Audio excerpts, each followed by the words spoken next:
It's the year 2021, which means it's officially been 40 years since 1981. I can't believe it. It doesn't seem like it'd be that long, but it was such a great, time period. Now, granted, I was still a couple of years away from being born, but I grew up, with the 80s culture, just everything about it, the movies, the toys, the ambiance, and of course, most importantly, the music.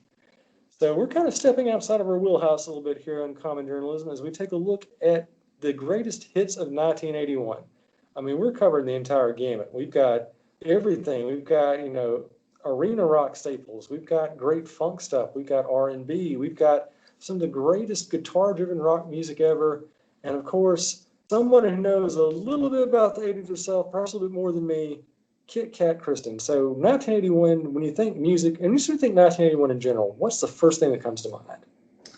Vintage. Fantastic fresh faces. It's time for another nostalgic podcast. As Jazzy James was saying, we anticipated there would be significant improvement in 2021. However, even with the newly distributed vaccine, we still cannot eject COVID from our lives. We also lost illustrious people, including Cloris Leachman, Christopher Plummer, Jessica Walter, and even Larry King. I can hear the Styx saying, "These are the worst of times." I do believe it's true. I feel so helpless, like a boat against the dock. Okay, well, take a chill pill because we are going to critique songs from 40 years ago. Am I stoked? Duh! 1981 was the year when the Smurfs were introduced. People watched.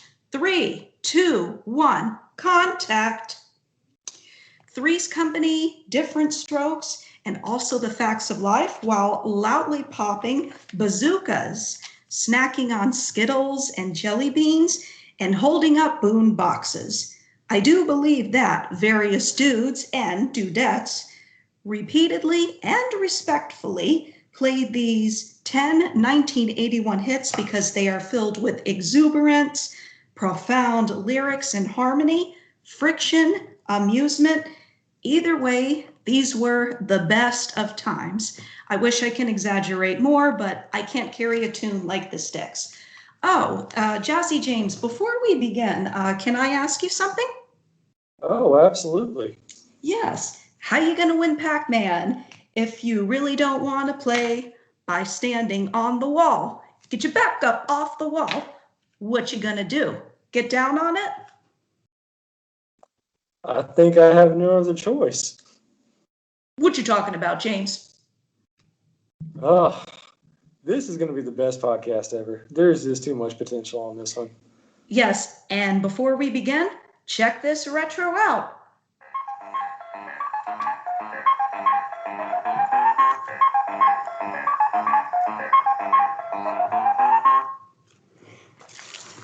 You're playing me the song of my people.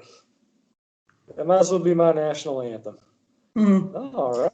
So, yes, we're kind of, if you're familiar with the uncommon journalism sort of statutes here, Go ahead, I'm sorry. Okay, well, that's that 1981 technology coming in there. Always a little unstable, so haven't got all the kinks out yet, but yeah, don't forget, this is 2021. Yes. All right. So obviously here on Common Journalism, we kind of look at, 10 things. Usually we look at movies. This time we're looking at particular songs from 1981. And we're kind of looking at them sort of in a quantitative measure. We're kind of, looking at them from the quality that we see them personally. We do our own little personal countdown here.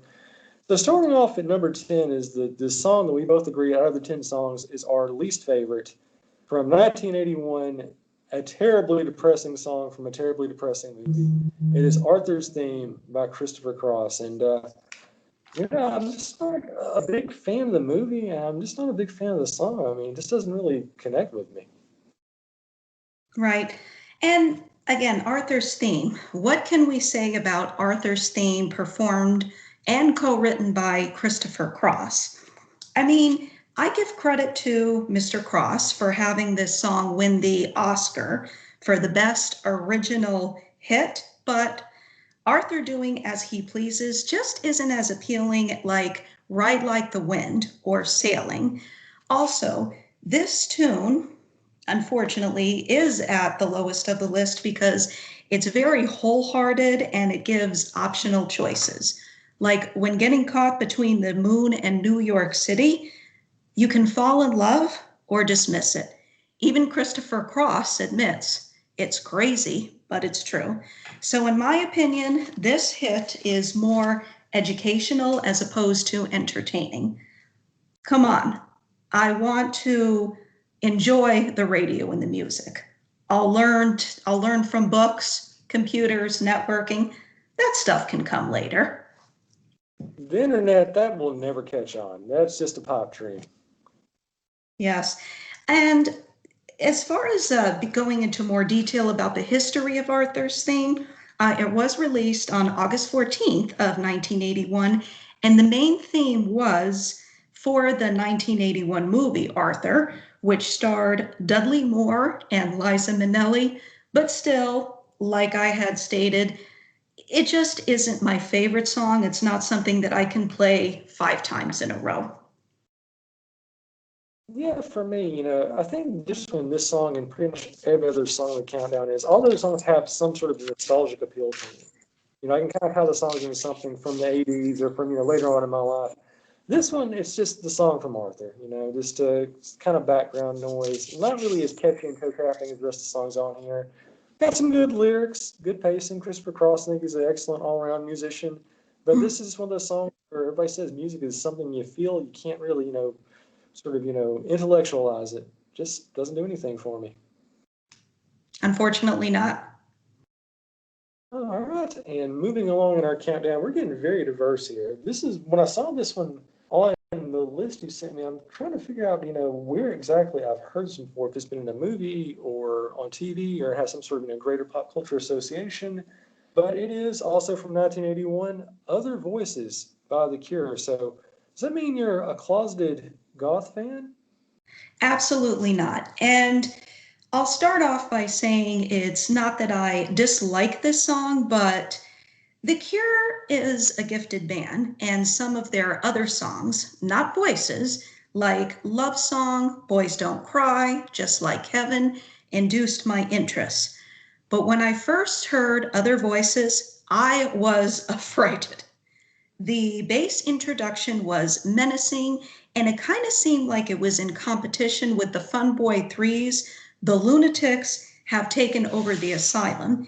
And to make the situation more eerie, the album was titled Faith. And oof, I'm already getting goosebumps already. Oh my gosh. Yes, Faith, which is non-compliance with the lyrics of the song. And examples include Come Around at Christmas, I really have to see you.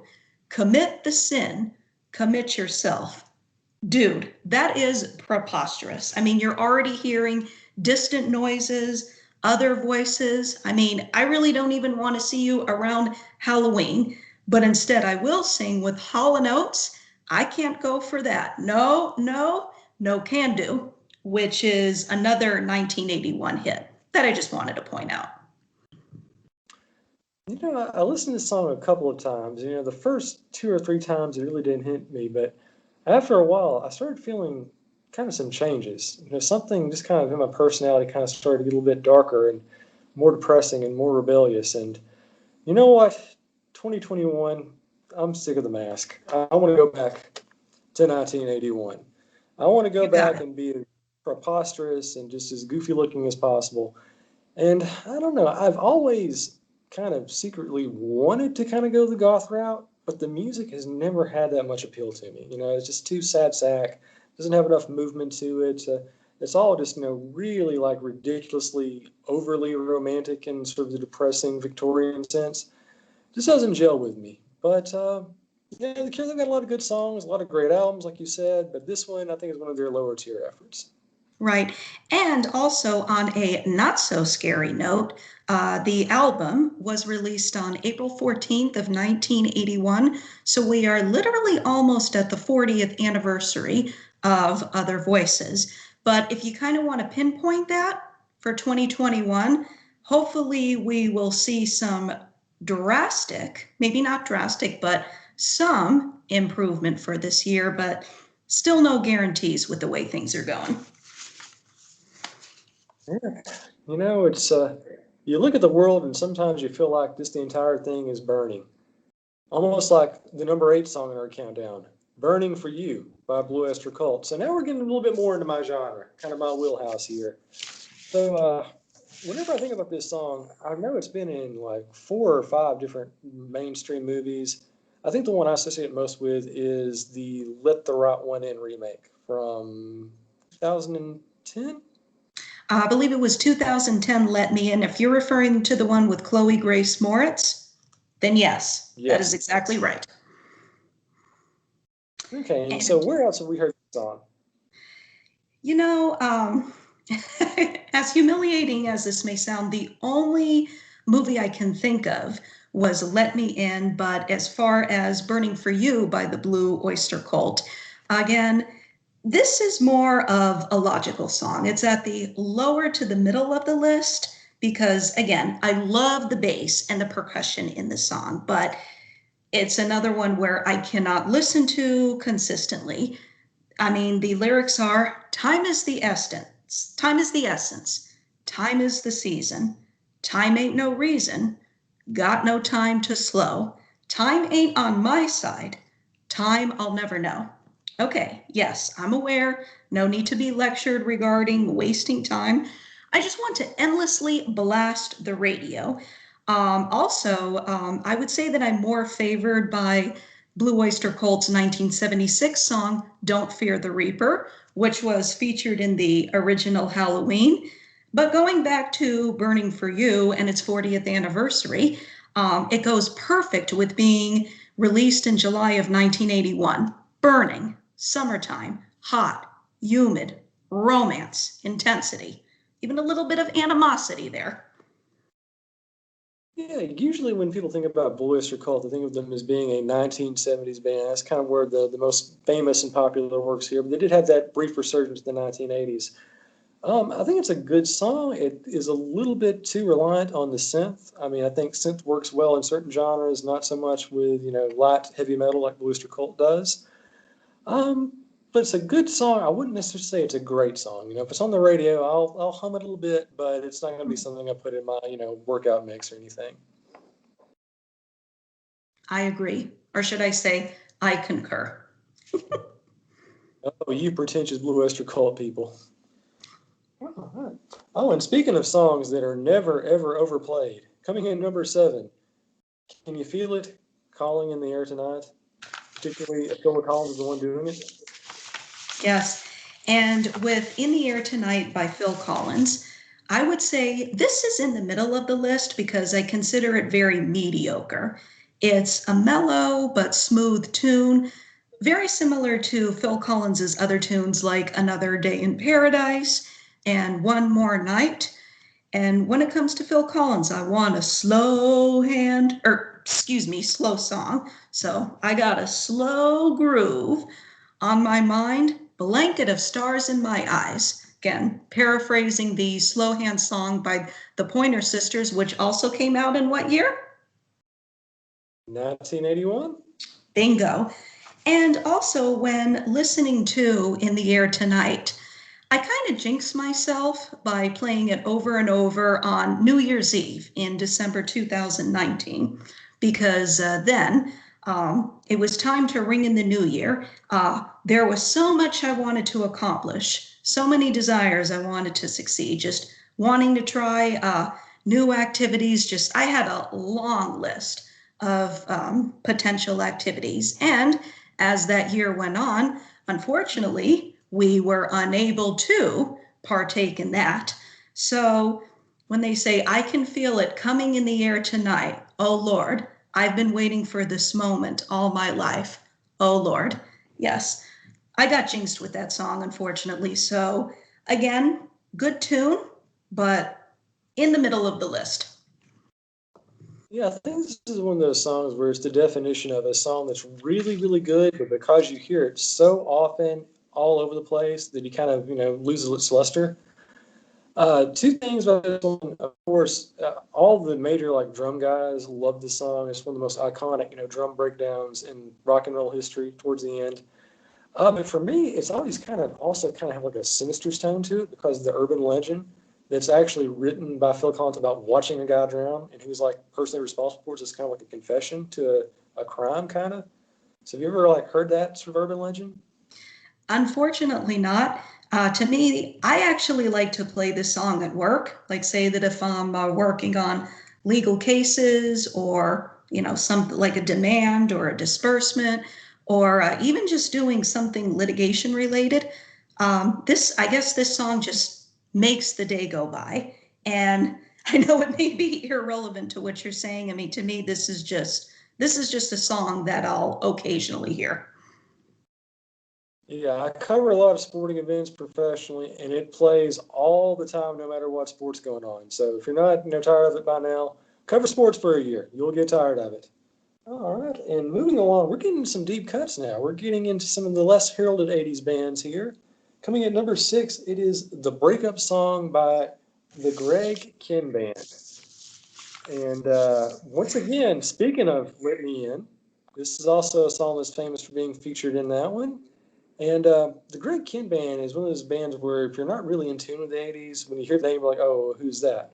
But they've actually got a lot of really good songs. I think probably the most popular one they have is Jeopardy, which unfortunately has nothing to do with the game show, but has a great music video. And I It really does, like it. It definitely makes me want to just throw up the horns and rock out every time I hear it. You right? know? And I am right there with you because I was really looking forward to elaborating the breakup song. It was released in May of 1981. It was from the studio album Rockin Roll, spelled K-I-H-N because of Greg Kihn. Also, it's a recollection of this tune, which also played in 2010's Let Me In. And the way that I want to say this is may the fourth be with you because I have never been impressed and depressed at the same time from an upbeat and profound song. The impressive part is I like the narration. The Looney Tunes would call it merry melody because it is very fast paced and it's got a good story. The depressing part is it ponders about a recent breakup and the inconsistent emotions and surroundings when encountering the heartaches and alienations. And we all know that's very unpleasant. And everyone else around you seems happy as they're dancing across the floor. And the jukebox plays those romantic, melancholy songs.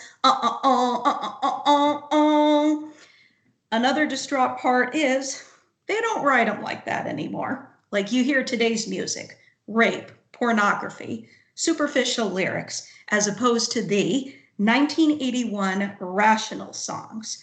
So that's what I really like. Again, it's middle to the top list, but those are the both positive and negative aspects of the breakup song. And it's one of those things where it makes me want to shout out, sometimes I feel I've got to run away. I've got to get away from senseless situations. And again, in reference to Tainted Love, Soft Cell from, which year are we talking about?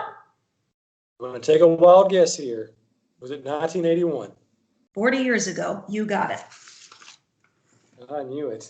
I always love doing stuff like this because it's always kind of fun, kind of dissect, what is and what isn't nostalgic and what makes certain things, more sort of retroactively appealing. And something you kind of brought up, I don't think, 40 years from now, people are going to be nostalgic for the music that came out in 2021. I mean, we're already seeing that now. No one's really nostalgic for music that came out in 2011. It's been 10 years and we're not seeing, a resurgence of people wanting to hear, Kesha or anything like that. So, what is it about this music that makes it so timeless? I mean, what sort of qualities kind of gives it that, almost immortal kind of feel and vibe that modern music just doesn't have? in your opinion? Right. I mean, and like I was saying about Greg Kinban, it's just like it has a story. It's well thought. It's well played. It goes in depth. I mean, it's got real musicians. I mean, it's very creative. I mean, it's got talent. And again, it just doesn't represent like violence or again like illnesses or I mean just anything that goes on nowadays. And to be honest, like you were saying about 2011, I don't even think they're going to be doing oldies but goodies for 2009 and 2010 because I have not heard them yet. I could not agree more. All right, and moving along here on the countdown, we are now at the halfway point. Now, this one I had ranked, I think, number 2 on my countdown. You had a little bit lower. From 1981, it is actually the number 1 song, believe it or not, according to Billboard from the entire year. Kim Carnes with Betty Davis Eyes. Now, that's a song that I really enjoy, but you got to help me here. I don't actually understand what the term Betty Davis Eyes means. Like, it doesn't really kind of explicitly kind of bring it away in the song itself. Okay, and that's interesting because I thought you could help me with that tonight. Because again, I know, go figure, right? Because I love this song, but because it's got a very unique melody, but it's always confused me. Like, is this tune really about Ruth Elizabeth or Betty Davis, who had ravishing blue eyes and had a very successful extensive acting career? Or is Kim Carnes merely describing someone charming but also deceiving, just as similar as Betty Davis? You know, like we were talking about earlier, the whole synth-driven sound of the 1980s, the most idiosyncratic sound of the 1980s. I don't think it works for stuff like Blue Oyster Cult, but in a song like Betty Davis Eyes, it is phenomenal. Like as soon as the song pops up and you hear that opening, piano beat, I just get chills because something's really just, sort of, it's so innate, just kind of hits you like right in the soul without actually hearing the words. You just give me something sort of, transcendent, right in the feels, as the kids nowadays say. And this is another song that's been in a bajillion different movies. I think like every movie set in the 1980s made after year 2000 has this song in the soundtrack required by law. But yeah, I mean, I'm not really sure what the lyrics supposed to be about. I mean, it doesn't really have that sort of straightforward narrative. But I mean, the song is just so good. It's so catchy, and I think Kim Carnes has a really sort of underrated voice. It's very raspy, a little bit less poppy than some like, Debbie Harry or some of the other early 1980s songbirds. So it's a great song. And of course, I'd be remiss to not acknowledge this. Even if you don't like this song per se, there is a very rare Pac-Man version of Betty Davis Eyes, actually recorded for a Sprite commercial back in the 1980s. And I sent you the link to it. And it's amazing, what can be more 1980s than that, than seeing a Sprite commercial involving Betty Davis Eyes and Pac-Man, all 3 in a singularity. Right. And when I recently listened to Betty Davis Eyes for the 200th time, I was overjoyed to be reminded how 7-Up was not unhealthy to drink 40 years ago. It was a natural kind of taste, and 7-Up would cool your thirst. So I saw that commercial, loved it. Ah, no, and speaking of things that I love, one thing I really, really miss about the 1980s? 1981 in particular.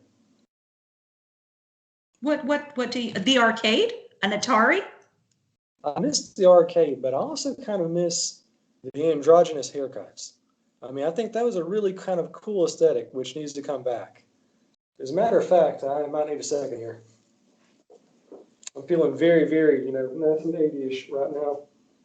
1981 in particular. All right, so do you think I'm ready for the Bon Jovi show now? Yes. I could go see Terrence Trent D'Arby.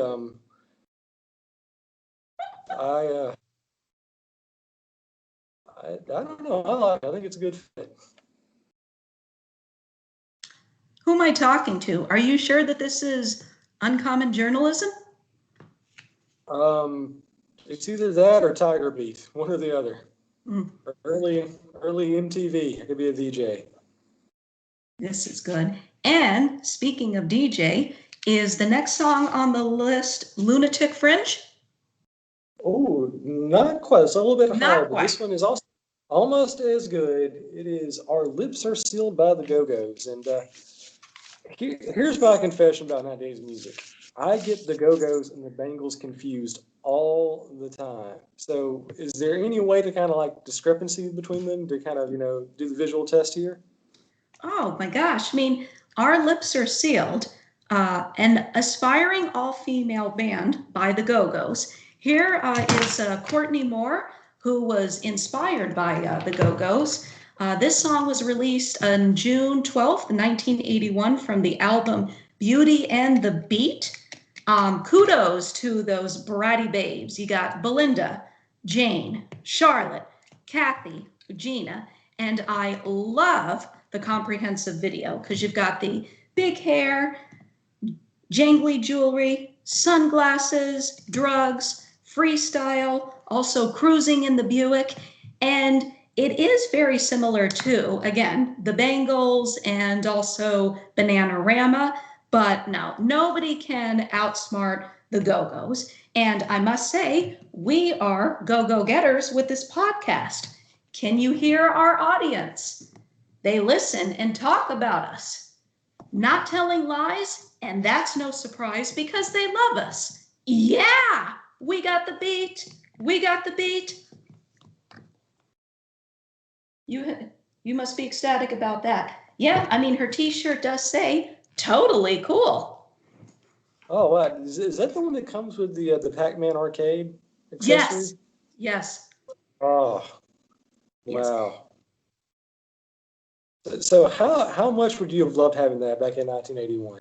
I mean, you were 1 year old, I believe, at the time, but I was only a year, so I mean, I wish I could remember 1981, but when you watch movies, listen to these songs, because back then I was, let's see, I was a fan of Strawberry Shortcake and the Smurfs, of course, and I think Rainbow Bright was introduced, but either way, I mean, because I was not a teen in the 80s, I really did not get to see this much going on where they just play the radios up to their ears. But I would have loved to have been a teenager in the 80s because just like Courtney here, because she gets to go to the arcade, play Pac-Man.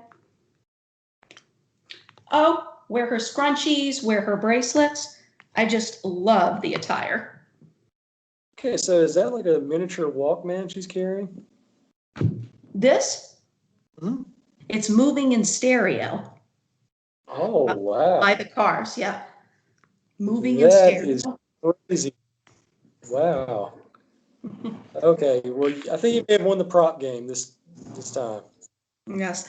Oh, and also, I mean, have some confidence, Jazzy James, because we are the fresh faces. Oh, Jazzy, you're so fine. You're so fine. You're blowing minds. Hey, Jazzy. Hey, Jazzy. Oh, Jazzy, you're so fine. You're so fine. You're blowing minds. Hey, Jazzy. Hey, Jazzy. I mean, how can we not bring up Tony Basil's Mickey from 1981? And that's such a cheerleader song. Here's the thing. Don't do this on Wikipedia if you want to ever feel old, to find out how old Tony Basil actually is nowadays. Because she was actually like in her late 30s, early 40s when she made that song. I know. And today she's like 70, 80 something. I mean, that's just unfathomable to me that Tony Basil is 80. It's kind of scary too. But then again, we are going back 40 years ago. And speaking of things from 40 years ago, coming at number 3, we have one of the just all-time classic R&B funk jams of the 80s and really any decade. From 1981, it is Rick James with his Super Freaky Self. I'm a big Rick James guy. I mean, I think he's obviously most known for Super Freak, but he's got a lot of great stuff. He did Cold Blooded, he did Unity, and he's almost like in a way kind of like the proto Prince. I mean, before Prince was really successful, Rick James was like the guy who covered like the really risque proto funk scene. He had songs with titles like She Blew My Mind 69 times.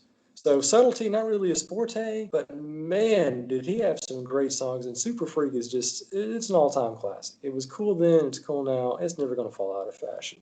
because it's super freaking meow. I mean, I was always enraptured by this song because the energy is intoxicating. And I love the body maneuvers by Rick James and his backup dancers and singers because it kind of reminds me of Grease Lightning and We Go Together, two of the soundtracks from Grease. And also, I've had the time of my life in Dirty Dancing. And as you're watching the Super Freak video, you get to see all the attires of the early 80s, like tight clothes, glittery hair, excessive makeup. Here's a trivial fact. Which song was sampled back in 1990? Oh, unfortunately, I know this one all too well. It's MC Hammer's "Can't Touch This," which even now people don't even know it's actually like a cover of a sample of Rick James. It always just kind of irritates me. Yes, and I mean, Super Freak, Rick James, you can't go wrong. This song is outstanding for Halloween parties. And want to hear something even more radical because Halloween 2 was released in 1981. So if you want Paramedic Service by Jimmy, you will need to dance uncontrollably to this song, but not too many injuries. What? I want to do that. You know, the people like sync up like Pink Floyd's "Dark Side of the Moon" with the Wizard of Oz. Now I want to sync up the Rick James discography with Halloween 2 to see what similarities may be there. Oh, that's right, because I was going to say you have a crush on the blonde nurse, if I remember correctly. Well, you know,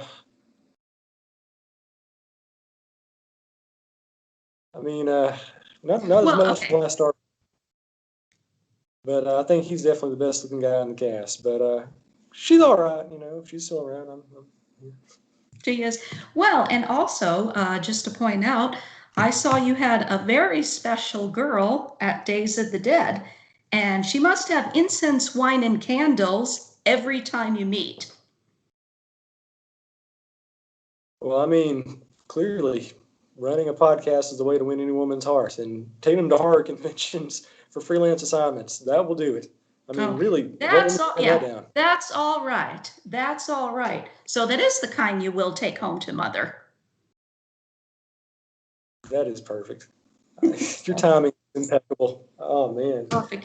And also, 1981 was Rick James's year because he did have additional hits such as Give It To Me Baby, Get a Life. So he got the beat. Yeah. R.I.P. Rick James, who unfortunately passed on August 6th of 2004. Unfortunately, he did overcome the illegal substances like most 1980 stars, but back then, he was well known and he was very talented. Yeah, he's a very fantastic performer. Kind of sad that he had to go through all the stuff that he went through. Kind of a commonality throughout the 80s, even today. And kind of something you brought up earlier, about the Go-Go's video. You summed the 80s kind of, in a T. It's sunglasses and drugs. That kind of explains everything. But, yeah, unfortunately, just didn't have the staying power there. And speaking of things that didn't have staying power, check out what I got on Amazon. Bam, mesh. A mesh tank top, vintage, straight from the Gap in '87. So one of the best, yes, one of the best $87 I ever spent. Well worth every dime. Blitz. So this sounds like that this would come from a Lunatic Fringe, if I'm not mistaken. Oh, of course. That means it has to be a Red Rider coming in number 2 with our number 2 selection here. So yeah, this song, kind of we're talking about the Greg Kihn band earlier and some of the other artists in Countdown is people don't actually know the names of the bands that do the songs, but they know the songs for sure. And this song is just iconic. It's classic. You hear it all the time. But I really can't think of another Red Rider song off the top of my head. So did they actually do anything else, or just like they're one and done? I honestly don't know because whenever I listen to this song, it's very swingy, again, very well put together, and kind of like a warning song. The lyrics are very relevant as we celebrate the 40th anniversary of this big hit because COVID-19, that's a Lunatic Fringe. Because part of the lyrics go, we all know you're out there in the twilight's last screaming. No, you're not going to win this time. Whoa, no, And also My favorite part about the song is the instrumental solo, which brings out the early 1980s and informs audiences that this will be a determining and not so dull decade. And just so that everybody can listen, I'm going to play the last 20 seconds of this song so you will see exactly what I'm talking about. Here we go.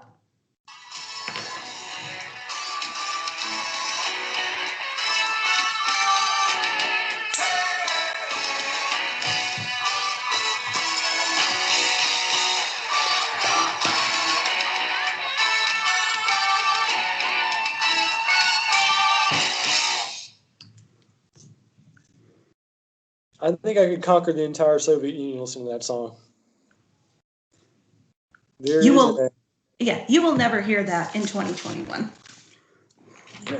and there are so many great things about that song. I mean, it's an arena rock staple, but like I kind of alluded to there, back in the 80s, you could actually have a song where like the first 2 minutes is nothing but like an instrumental solo, which is something you would never, ever hear on the radio nowadays. Artists wouldn't be allowed to do that. And I don't know.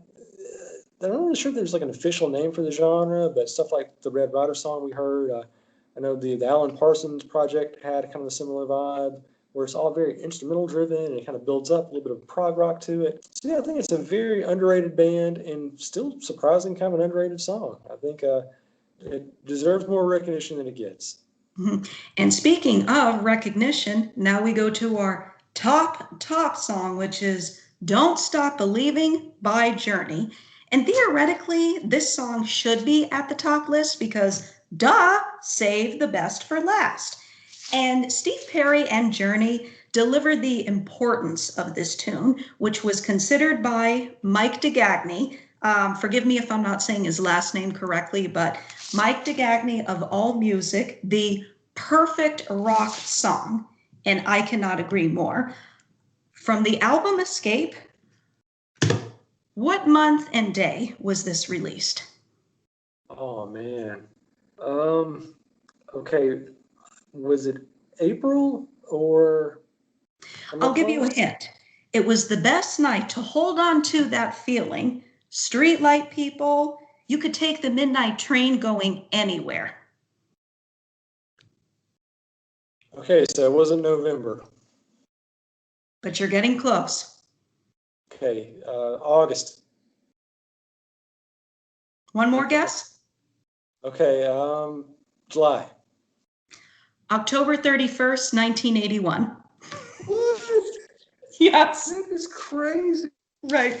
And for a song that builds confidence and encourages audience to be persistent and persuasive with whatever they desire.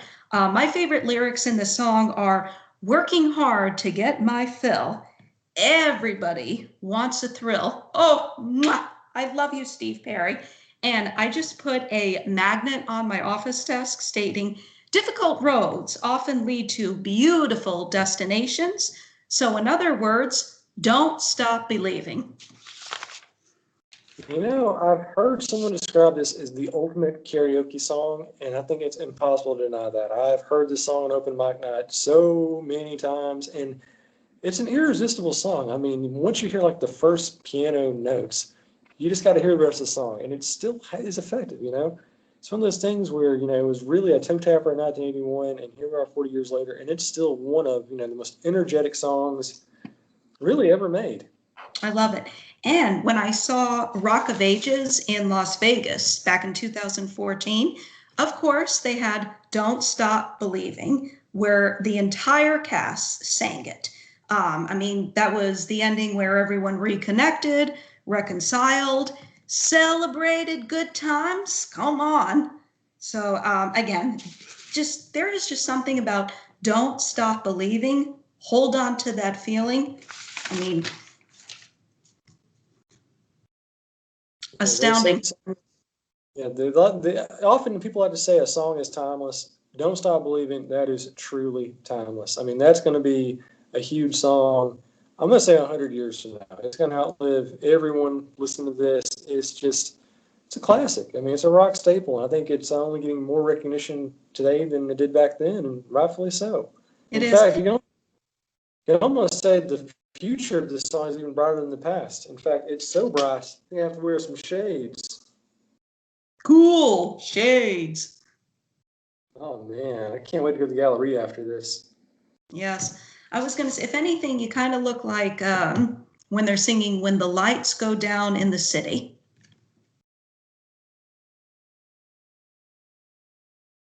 I do feel kind of like Steve Perry right now. I feel Yeah, you old. really do. So, well, I mean, I'm not singing the song because I don't want to get the copyright strike, but I promise, I get this on the record, that once COVID is over, once Uncommon Journalism can actually be out there in society and public, I will do a rendition of Don't Stop Believing. Oh, So absolutely. we'll find a And place and locate, my promise. right. And to conclude this show, I mean, this made me so excited and I just could not hide it.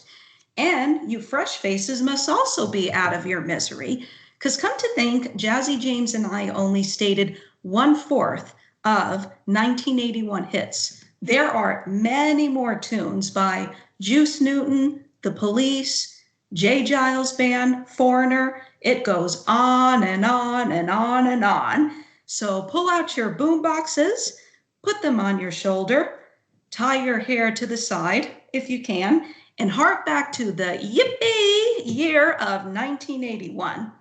But don't be too heedless, because you don't want to mistakenly fall into the Raiders of the Lost Ark's Well of Souls, because that's worse than coping with the dark stages of 2020 and 2021. Until next time, have a hell of a good life, and remember, don't start believing. Don't stop believing.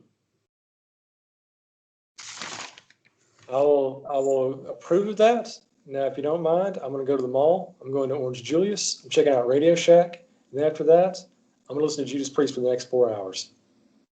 Good. And I was going to say, because I know that you're always busy working 9 to 5. So needless to say, it's time to get the beat where all the kids can't wait to hang out and be cool. This is going to be a great series. There's so much great stuff from the 80s, 81, 82. By the time we get to 1988, this thing is going to be like off the chain. It's going to be just classic material. But yeah, I guess that's pretty much everything I got for the time being. Just anything going on in 1981, 2021 in your life? Anything? Again, no. I just want to go back into that time machine and revert back to 1981. Truer words have never been spoken. All right, from Uncommon Journalism, this is Jazzy James, Kit Kat Kristen, signing off, and we'll be seeing you back in the future. Sayonara.